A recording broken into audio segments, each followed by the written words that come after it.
because he signaled to Canadians during the campaign that he was going to behave one way in the face of these tariff threats. And now that he's here, he's behaving a different way. Bill C2, it's a bad one. Welcome back to Moose and Loose. My name's David. Today, we're going over more of Bill C2 in the previous video, talking about how it would allow police to go through our mail. Well, it's actually worse, much worse than that. We'll dig into that. We also have Donald Trump and Elon Musk having a feud, blowing up in public. This is breaking by the minute here. There's some bad blood there. It's messy as it's spilling out all over X. Got a clip here on CBC where Mark Carney's getting humiliated once again. More crime, corruption, and chaos. Let's jump into this. First off, we got this story that's been blowing up. Carney's throne speech passed, and the reason for this is they had a division vote and nobody voiced opposition against it, so it just passed. That's what happened here. We can see that with this footage. The majority of the House was empty. You can see Andrew Scheer down here. Moving the motion will please say nay. Agreed?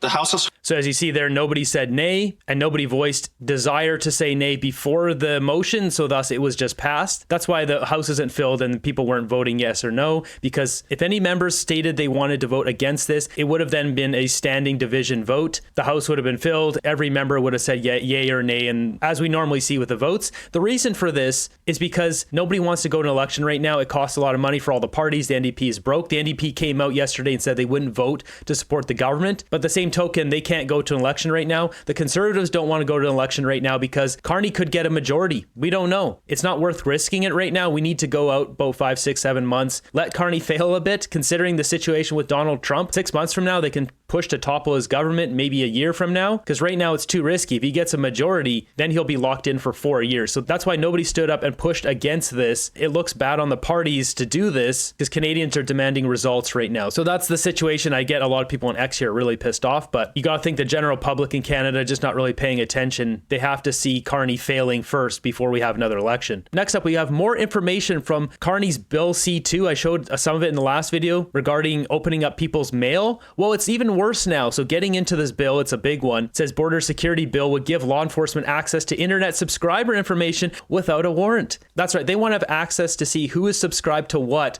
on the internet. And this isn't YouTube subscribers. This is subscription services. As it says here, the bill tabled would grant CSIS and the police law enforcement agencies the right to demand information from internet subscribers, including their locations without a warrant from the judge, the ability to demand information from electronic service providers about whether someone is a subscriber. Got Michael Geist, University of Ottawa's Canada research chair in internet law, said that the bill revives previous failed attempts dating back to 1999 by governments to gain lawful access to internet subscriber information. Says they were derailed in 2014 decision by Supreme Court of Canada that there was reasonable expectation of privacy in internet subscriber information, he said. So we take a look at the bill itself here. So I've got it marked down. It says to specify circumstances in which peace officers and public officers may obtain evidence, including subscriber information in extringent circumstances, allow justice or judge to authorize peace officer, etc., to produce transmission data or subscriber information that is in possession or control. And it says to authorize competent authority to make arrangements for the enforcement of decision, etc.,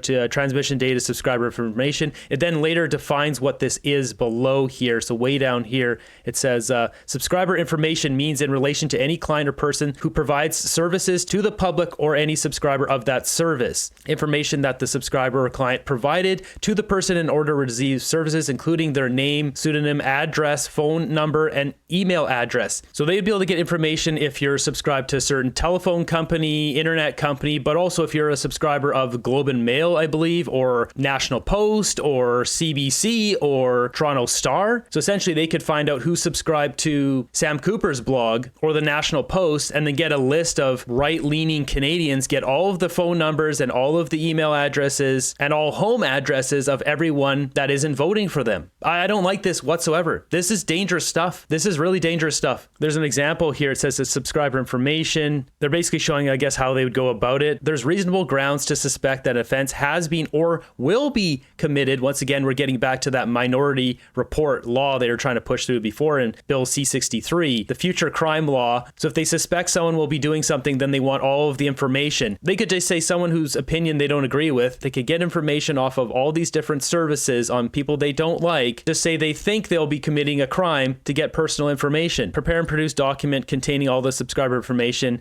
that is in your possession, control, or control you have when you receive this order that it relates rates too. Once again, liberals trying to pass more horrible laws. But don't worry, it gets worse. We got this one coming from Table Salt. This bill is so big that it's like we really need everyone digging through this to find everything in it. As he says here, Bill C2 permits police to add tracking software to your electronic devices covertly, and it can gag tech companies from disclosing the installation. This is some serious draconian stuff here. As it says, the warrant authorized a peace officer and public officer or person acting under the discretion to install, activate, use, maintain, monitor, and remove the tracking software, including covertly. The warrant also authorizes a person acting under the discretion of the peace officer to obtain tracking data that is authorized to be obtained under the warrant. Definition of tracking, it means a device including a computer program as defined in subsection, etc., able to obtain or record tracking data and transmit it by means of telecommunication. They want to be able to track people. They want information on people. We're going down a very slippery slope here. I can't believe people voted for this government again. Look at this. It says, therefore, you are prohibited from disclosing the existence or any of the contents or any of the following portion or portions of the demand or the order during a period of, identify the period after the day in which this order is made. They're not allowed to disclose that the government contacted them and tracking software was put on Canadians' phones or computers.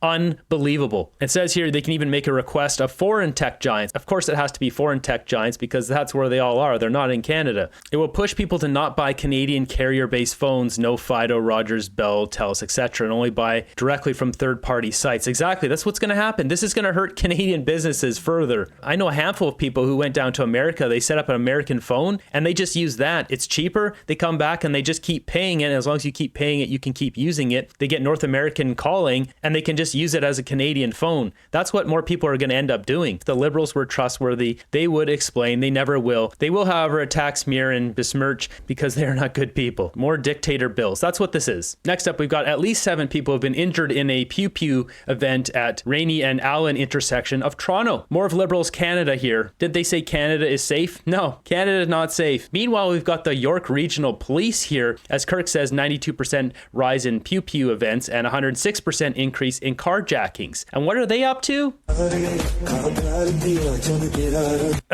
What is going on here? Why?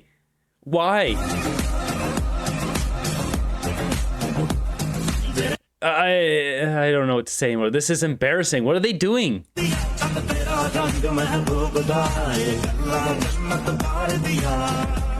Please, like, why does Canada always have to be an embarrassment? Why? Please stop with this. But that's not all. We've got this one here. So we've got a drag queen who came on stage afterwards. Okay, so we're gonna mute that as well. No comment. No comment because I'll get in trouble if I comment. So glad I left Canada. This is my region. Moving ahead, we've got this one from Juno News. It says, school board trains staff that the term family is harmful and R-word. What do we even say anymore? Dismantling the whiteness at WO words matter. Family identifies as harmful by our R-word students. I'm sorry, what? What is this? Waterloo, Oxford, what is this? A nuclear family structure is not the same for everyone. Ask for obedience, no room for questions or criticism. I'm sorry, but the stupidity has to end in our country. I keep seeing educators as being the problem. Not all, but too many. We need to figure this out ASAP. I agree. There's a lot of educators who seem to be the root of a lot of these problems. Obviously, not all of them. We have a lot of great educators in Canada, but what happened to families come in all shapes and sizes? Yeah, not anymore. You've got to check this out. So today, Elon Musk and Donald Trump are having a big blowout. They are battling back and forth. This is a mess. So Elon Musk announced that he was done working with the White House, working with Donald Trump. This is very cordial, very nice. Seemed as if he had done his thing with Doge and it was time for him to move on. That's what it appeared like. Donald Trump saying now that he forced him out. And this is all coming about because Donald Trump pushed forward a new bill that cut the EV mandates in America. As you'll see here, he said Elon knew about it. Elon says he didn't know about it. This is blowing up on Twitter right now. Well, but if they picked him, I would have won Pennsylvania. I won it by a lot. But I'm very disappointed because Elon knew the inner workings of this bill better than almost anybody sitting here, better than you people. He knew everything about it. He had no problem with it. All of a sudden he had a problem, and he only developed the problem when he found out that we're going to have to cut the EV mandate because that's billions and billions of dollars, and it really is unfair. We want to have cars of all types. Electric, we want to have electric, but we want to have a gasoline combustion. We want to have different. We want to have hybrids. We want to have we want to be able to sell everything. And when that was cut, and Congress wanted to cut it, it became a little bit different. And I can understand that. But he knew every aspect of this bill. He knew it better than almost anybody. And he never had a problem until right after he left. And if you saw the statements he made about me, which I'm sure you can get very easily, it's very fresh on tape, he said the most beautiful things about me. And he hasn't said bad about me personally, but I'm sure that'll be next. But I'm very disappointed in Elon. I've helped Elon a lot. Mr. President. No, this is completely blowing up. As Elon has posted on X here, false, this bill was never shown to me once and was passed in the dead of night so fast that almost no one in Congress could even read it. And this just continues to blow up. Elon posting this, where's this guy today? So retweeting this. These are a bunch of tweets from Donald Trump from 2011, 2013, 2012, etc. Over 10 years ago. For example, I cannot believe the Republicans are extending the debt ceiling. I am a Republican and I am embarrassed. We need a balanced budget amendment because Congress has no fiscal discipline. The more you learn about debt, the worse it gets. So this is just a lot of fiscal tweets. We've got this one from Elon saying such an obvious lie, so sad. Donald Trump tweeting this, Elon was wearing thin. I asked him to leave. I took away his EV mandate that forced everyone to buy electric cars that nobody else wanted, that he knew for months I was going to do, and he just went crazy. This whole thing is ridiculous. They probably should have handled this in private, but that's not where this is anymore. Just before uploading this video, we had this just drop. So Donald Trump coming out and saying the easiest way to save money in our budget, billions and billions of dollars, is to terminate Elon's government subsidies and contracts. I was always surprised that Biden didn't do it. So he's now threatening Elon's SpaceX contracts. Elon responding with this in light of President's statements about cancellation of my government contracts. SpaceX will begin decommissioning its Dragon spacecraft immediately. SpaghettiOs, looks like America can't get to the space station anymore. These guys need to work out a deal behind the scenes. They shouldn't be doing this in public. Moving ahead here on CBC, Ginny Roth quotes Catherine Cobden from the Steel Association, dishes it to David Cochrane straight. He tries his best to help out his buddy Mark Carney. It's dollar for dollar, and it was elbows up in the campaign until around, I don't know, last 2 weeks, April 15th, when the remission came in on some of the dollar for dollar tariffs because of the unintended knock-on consequences in the Canadian economy. What do you make of the pause now, waiting to see if negotiation and conversation can bear fruit before hitting back? Yeah, I think on retaliation, I'm for a pause. They're in the middle of a negotiation to take a rash action for public sort of gain that might impede your negotiation, especially if you're making progress, is foolish. So I think that's fair. I think that's good. There are a couple things that the government should have done, though, and I don't get why they're waiting. Catherine Cobden from the Steel Association was on the program earlier, or on the network earlier, and she was making the point that we still let China and other countries dump steel into our country, and we don't tariff them at the border. That's insane to me. If we're in the midst of negotiating Canada-US, and we're trying to keep Fortress North America, or whatever you want to call it, we've got to tariff the unfair traders to make an argument for fair and free trade. So I think that's one thing. And the second thing is what you said, David, like the guy didn't run on this. He ran on a really aggressive, elbows up argument up against a much more nuanced argument that Polyev made, more akin to what we're seeing play out today. And so, again, I don't want to harp on the hypocrisy. I like the approach the Prime Minister is taking. I think it's good, but it's not what he ran on. Okay. Jordan, is it hypocrisy? Is it evolution? You know, how do you view it, or is it just the right thing to do? I mean, how do you view it? Oh, please, Cochrane. Is it hypocrisy? Is it evolution? Just the right thing to do. We all know Carney was elbows up, fight back, crisis, all that stuff, all the fear mongering. And what does he do? Carney puts his elbows down. Carney drops the tariffs, lies to Canadians, and takes very much a conservative approach. I guess we'll wait and see, right? Yeah. It sort of depends on the results, because it's true that Carney ran on a way more robust approach to the U.S. tariffs than what we're seeing from him, particularly over the last 2 weeks. And the reality is that there's been really no change in the tariffs that are impacting Canadian industries. They're still in place. And I think what I would note today is the alarm that we're hearing from steel communities, from labor leaders, from industry leaders. We're talking about thousands of job losses. We're talking about potentially really the end of that export industry here if these are allowed to stand. So while I I understand, obviously, if negotiations are ongoing, that might impact how Canada reacts. These tariffs have been foreshadowed since the weekend. So that's about 4 days to formulate a plan and to understand how Canada would react. And so I think that really what the Prime Minister has here is a serious communications problem, because he signaled to Canadians during the campaign that he was going to behave one way in the face of these tariff threats. And now that he's here, he's behaving a different way. And I think that the people who are going to be impacted by this are rightly wondering about that gap.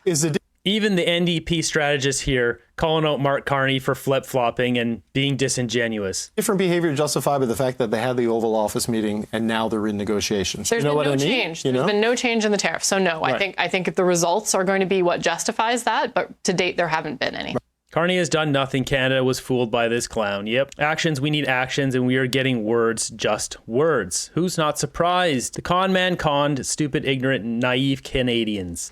We've got this. They're now bribing people to give tips on street fennel and people who traffic street fennel. That's how bad our country is. Something new to try to find people who are distributing deadly drugs around our communities. The Crime Stoppers branch in the Brantford area is offering cash for tips that lead to fentanyl traffickers. CTV's Heather Centerin joining us now with more on this. Heather, how much are we talking about here for a reward? Up to $1,000, Tony. That's if tips lead to an arrest of traffickers or a significant seizure of the drug. Crime Stoppers Brantford is willing to pay up to catch traffickers. From $500 to $1,000 for any tips that lead to the arrest of traffickers or the seizure of large quantities of fentanyl. A new initiative running through June and July is called Stop Fentanyl, Save Lives. Fentanyl is described as a potent opioid, 100 times more potent than morphine, according to Grand Erie Public Health. So Crime Stoppers having to pay people to help because the government is not helping. The government is enabling this problem, and they're trying their best to just curb the problem on the front end of it. The recent stats show that the problem isn't going away. It's actually becoming significantly worse. Data from Crime Stoppers shows in the last year and a half, Brantford police seized more than double the amount of fentanyl than they did in all of 2022 and 2023, while the number of charges filed is already equal to that 2-year period, and the number of overdoses and overdose deaths are also closing in on a similar trend. Meanwhile, Six Nations Police hasn't seized as much fentanyl recently as they did in 2022 and 2023, but the number of charges are climbing and overdose deaths believed to be fentanyl-related are the same. In the case of fentanyl, such a deadly scourge, this is a good opportunity to remind people that Crime Stoppers is there and they're listening. Former OBP Commissioner Chris Lewis says this new initiative is a good incentive for more tips. They arrange to pay in a way that they're not seeking names or identities of anybody. They just want the information. Crime Stoppers says anonymity is crucial. Crime Stoppers never ask for your phone number, your name, or any information about you. All your information is anonymous. Only a couple days into June and they're already getting tips. Traffickers don't wear signs saying I'm a trafficker, so that's why we like to, encourage the public to call in and help steer us in the right direction. Hoping to get dealers of all levels, suppliers, and also the deadly drug off the streets for good. They're already getting tips just a couple days in. That's how much of it there is.